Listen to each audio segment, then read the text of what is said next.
Hi YouTube, it's Kathy, and this is my weekly entertainment wrap-up for December 15th through 21st. This week I read 8 books, I watched 1 movie, and I listened to 1 book.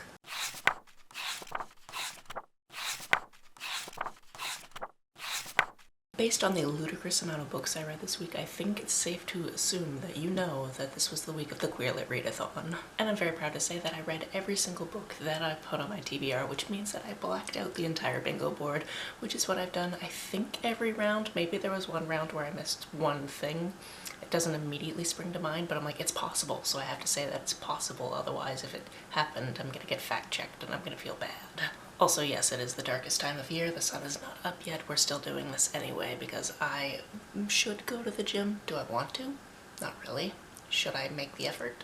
Yes. The first book that I read this week is The Sea in You. This is the graphic novel that I read for this week, and this is one of the shortest books from this week because I like to read my shortest books first, because then if I'm like, ooh, I finished 2 things on the first day, it gives me momentum to finish things kind of every day of the readathon, which you need to do if you put 8 books on a week-long TBR. This one is about a girl who doesn't really have all that many friends, but she seems pretty cool to me, and she's cleaning up garbage on the beach one day when she gets attacked by a mermaid, but the mermaid doesn't eat her. Instead, they become friends, and she starts teaching the mermaid about people on land, and the mermaid starts teaching her about mermaids. And it's kind of interesting because there's different ways of communicating, and obviously there's language barriers, and our main character also knows ASL because her mother uses ASL, so she teaches her some of that as well. In the background of this, our main character also has this very controlling boyfriend, and that situation definitely comes to a head. The art in this one is absolutely beautiful. The use of color is just stunning. I really would like to hang out more in this world, so if there's anything else by this author, I will definitely want to pick it up.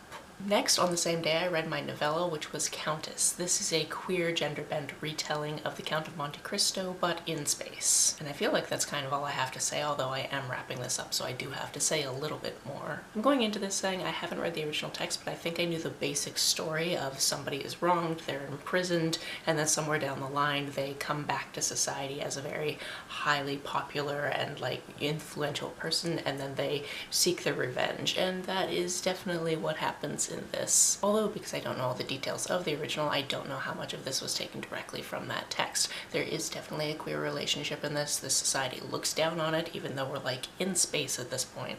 Come on. And because I don't know how the original ends, I don't know if the way that this ends is the same, but my goodness, it was a wild ride. Next, I read Real Queer America, and I believe the subtitle to this one is LGBT Stories from the Red States, and this is all about this person who grew up in various different locations, actually, but she eventually transitioned, and now in, I believe, 2017, 2016, 2017 is when this was happening, and when it was written, she was driving around different red states and talking to different queer people in kind of the less liberal areas of the United States. Because it's all well and good for people to be like, ooh, I'm gonna move to Canada now that things are real bad in the United States, but there are way more people that don't want to leave where they're from. And also Canada is trying to follow in y'all's footsteps, so if y'all could stop being terrible so Canada would stop copycatting you, that would be cool. And by y'all, I clearly mean the politicians, not the regular everyday people.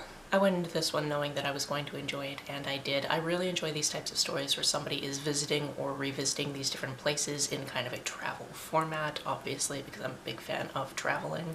And just getting to know these different people in these different locations that are just like them, but they happen to live in a very rural town, or they happen to live wherever they happen to live. And how there is so much magic and community that is just kind of glossed over by the people that have never seen it before. I've been meaning to read this one since it came out, and I'm glad I finally got around to it. Speaking of books that I put off for far too long, we have The Do's and Donuts of Love. Again, I've been meaning to read this since it came out, and I finally got around to this one. This one is set in Ireland, as all of this author's works are, because she's from Dublin, which is a city I did live in for a year, so anytime I read something set in Dublin, I'm like, ooh, is there going to be something that I recognize as a place that I've been? And yes, there usually is. This book is about Shireen, and she's on her summer holidays from school, and she's just kind of moping around because her and her girlfriend, which was kind of a semi-secret relationship, broke up a few weeks ago, and her best friend is actually on a trip to Bangladesh for the first time to meet extended family and that type of thing. So she's kind of bored, she's kind of lonely, she's kind of just in her own little cozy blanket watching Great British Bake Off reruns, when she finally gets word that she's going to be on the first season of the Junior Irish Bake Off show. I think that's what it's called. It's basically that. It's a junior version of baking competitions, but set specifically in Ireland. The only problem is when she gets there, her ex is also a contestant, and then she also is starting to get a little bit close to one of the other contestants, and that could be a little bit dangerous because this is a competition after all, but also she's really intrigued by this girl. This was absolutely delightful, and it went in some directions that I did not expect, especially to do with this kind of love triangle situation, and I just really enjoyed this. I'm not surprised at all. I've enjoyed everything that I've read by Adiba Jaigirdar before, and I'm probably going to enjoy everything else she writes as well. Next we have Lucha and the Night Forest, and this one is by an author that I've read before, Taylor K. Mejia. I've read her duology before and enjoyed that. This one is also set on an island, and it's set in this community where many people are afflicted with needing to take this certain substance that makes them forget things, and her mother is one of those people after the death of her father, so sometimes her mother will just disappear and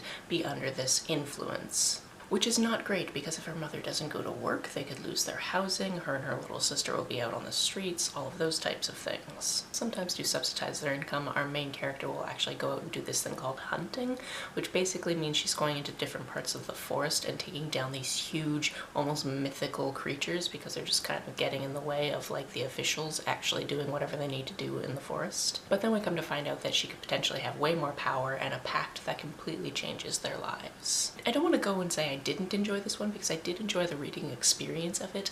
However, this is one of those books where it's like, because magic, and then I don't really understand how the magic did that or why the magic would do that, or I guess enough of the context to know enough of what's going on to really buy the magic, if that makes any sense. Like, I did really enjoy it. It's a beautiful story and it's interesting to see where everything went because this is very fast-paced and things can change on a dime, but it was a little bit because magic, which is fine. Next, the other nonfiction I read this week is The Big Reveal, an illustrated manifesto of drag by Sasha Velour. This one is interesting because it's about the history of drag, but it's a little bit of memoir, it's a little bit of behind the scenes of people who have won certain prizes from, say, RuPaul's Drag Race. It's also interspersed with all of these different photos and drawings and some comics as well, because that's something that Sasha Velour has done before. In fact, in this, they're actually talking about this queer anthology that they were a part of at one point, and that's where they actually picked the last name Velour, and I've actually read that anthology before, so when I saw them writing in that, that was the first time they'd actually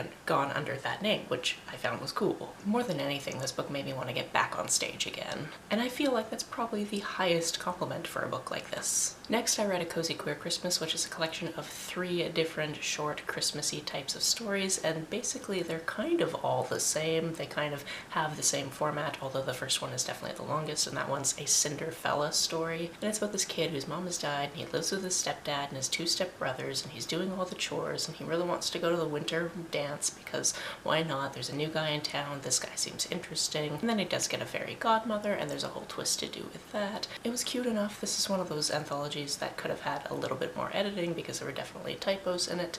The next story had to do with this guy who was going home for Christmas, and he just recently found his partner in bed with his roommate, so he's kind of reeling from that, but then he's in this car crash and he ends up being picked up by Santa, and they have this whirlwind romance type of thing going on, which why not? And then the next one has to do with a drag queen who also gets in a car accident and also meets this guy, and it also goes from there. So you can see how these stories were a little bit repetitive. Like, they're a good enough time, but they're not going to be like phenomenal. But speaking of phenomenal, the final book that I read for the Queer Lit Readathon is Compound Fracture, and I read this all in one day yesterday, and my goodness, what a story. This one is not for the faint of heart. This is all about this queer trans teenager named Miles. He is just about to come out to his parents as trans, and he has this information that could hopefully help to bring down this sheriff in town who is very, very corrupt. And he's not one for going to parties, but he goes out late one night for a graduation party to kind of meet somebody who used to be a friend of his and give him some information that he's recently acquired. But on his way home from that, he is viciously attacked and he almost doesn't make it through that situation. And then the sheriff is kind of trying to make sure that he doesn't remember who attacked him, because it was definitely the sheriff's kid and his cronies. And if he does happen to remember, he's definitely going to lose those photographs that he found as proof. From there, we get to know there's about 100 years of backstory of feud between Miles's family and the sheriff's family, and it is a very bloody backstory because there are people in every generation that have been killed off because of this feud. And let me tell you, this generation is not going to skip that situation. This book was just flying by the seat of its pants, but it also had time for all these discussions of gender feelings and relationship feeling and different ways of finally understanding different aspects of yourself. And I absolutely adored this book. It was fantastic. I think this is my favorite out of the 3 that this author has written so far. As for what I watched this week, obviously I didn't have a lot of time to do anything but read, but I did have time to sit down and rewatch Love Actually because I heard it playing upstairs and I was like, I've been called. This is a movie that I watch at least once a year, if not more than that, and I feel like since it is over 20 years old, you probably know what it is. Yes, it's not a perfect movie, it does have flaws to it, but it's also very nostalgic and there's so much in it that is good that I'm just able to, turn that critical part of my brain off. As for the one audiobook I listened to this week, it was the one book that I read this week that had nothing to do with the Queer Lit Readathon, and that was None of This Is True.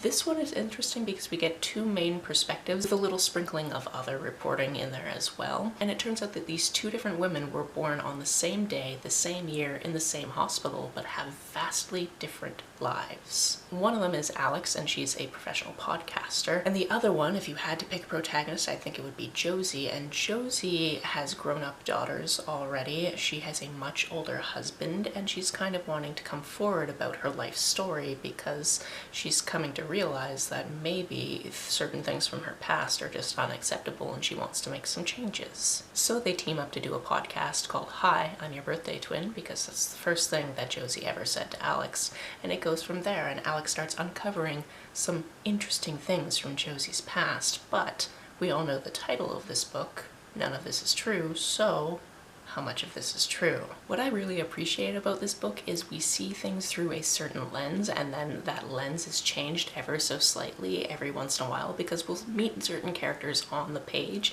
and then we'll see how other people must be seeing them based on the information they have, and then they'll get more information and we just kind of build it out from there, and we're like, but what part of this is true? And that's just so fascinating. And then there's a whole explanation for something at the end where you're left wondering, is this what this character has taught herself to believe, or is this what actually happened? And you don't really know, and that's just interesting to me. That's it for this week. If you've read, watched, or listened to any of these, let me know about it down in the comments below. On the way down to the comments, if you hit that subscribe button, that would be very nice of you. If you don't feel like leaving a comment but want to make sure that I know you were here, just leave me an emoji or a smiley face if you happen to be on your keyboard.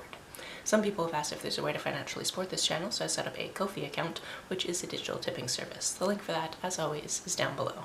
You can like and share this as you see fit, and I will see you very soon. Bye! Also, how was your Queer Lit Readathon? Let me know about it down in the comments. Bye!